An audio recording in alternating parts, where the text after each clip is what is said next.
So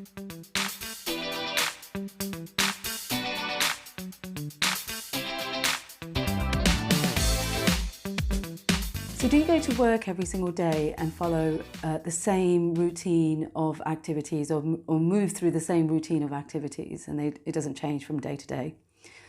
So from the moment you walk into the office, to whom you greet and how you greet them, to the moment you take your coat off, your jacket off, you put your bag down, the way you sit down, where you sit, then you switch on your laptop or your computer, and then you go and make yourself a cup of tea or coffee or something.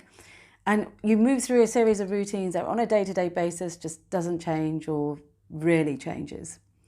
And you might find yourself talking to and catching up with colleagues in the corridor and having the same sorts of conversations, or have you heard, and did you know this had happened, and that sort of thing. Or do you actually go into work and you're quite excited about the day ahead, and you're quite excited about being in the workplace, and you greet your colleagues with a really massive hello, good morning, how are you?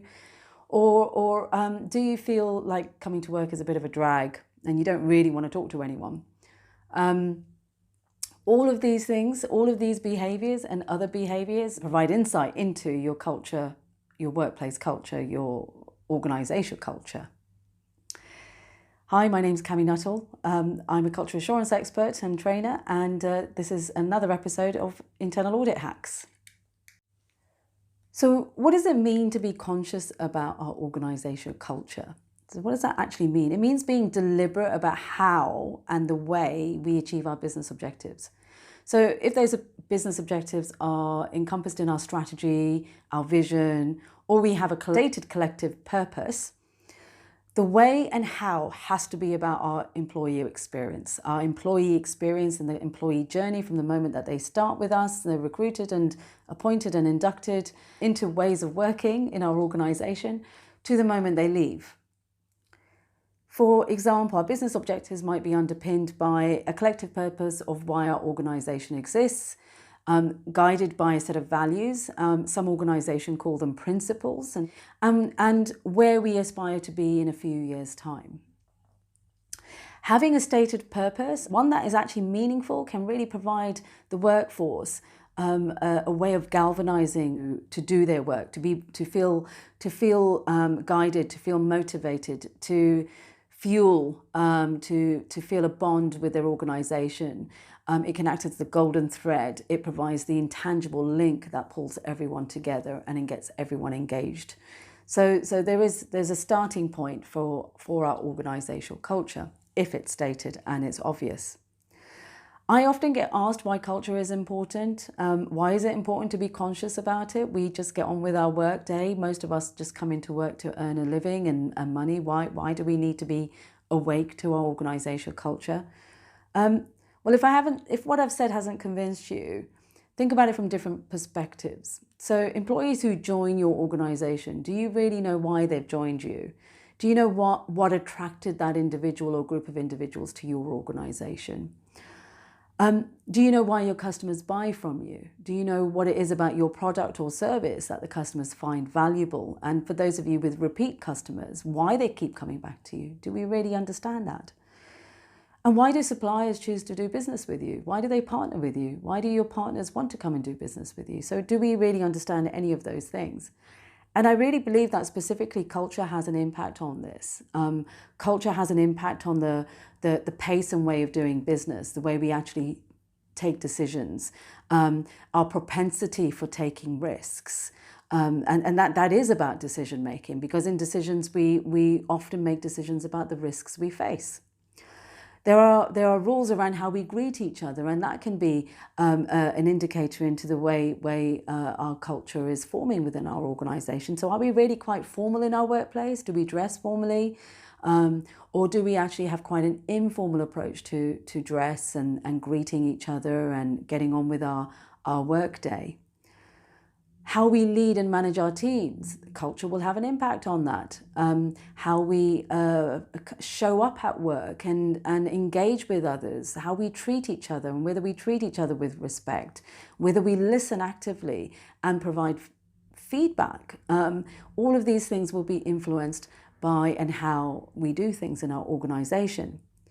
including simple things like unwritten rules around where we sit in our workplace. So if you have an open floor, open plan office, I invite you, I challenge you to, next time you go into your office, have a look around in your open plan office. Are there certain people who sit in certain places every single day because even though it's a hot desk, that's where they sit? Do you do that?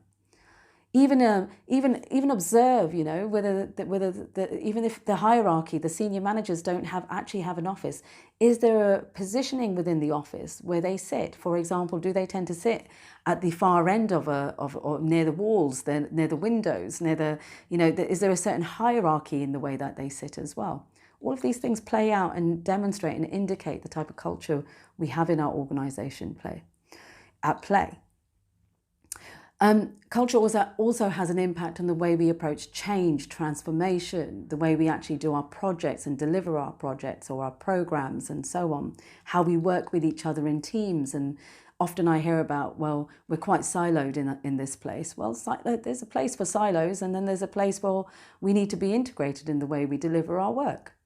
So culture will definitely inform that.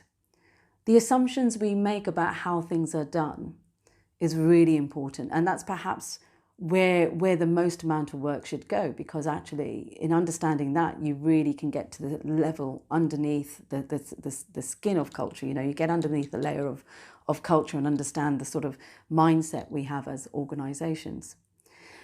Culture also has an impact on the decisions we make and our perceptions and opinions about others, about our potential customers, about our potential partners, about our stakeholders, and each other in the workplace. So our fellow employees, our fellow peers, our colleagues, our managers, and so on.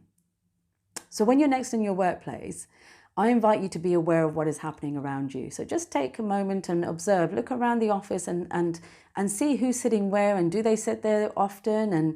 And if you're evaluating your organization culture, if you're giving advice to your organization around auditing culture or advising on culture, these points are really relevant.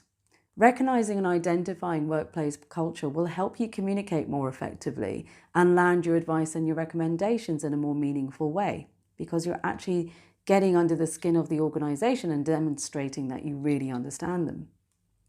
So I'm going to talk more and more about this as the weeks go by. Do let me know what you think and whether you agree or disagree with me, or if you've got any additional cultural identifiers that you'd like to share with fellow viewers. So have a great week. Don't forget to like the video, share, and when you get to the YouTube channel, do subscribe so you get the updates automatically, and not wait for me to post it on LinkedIn.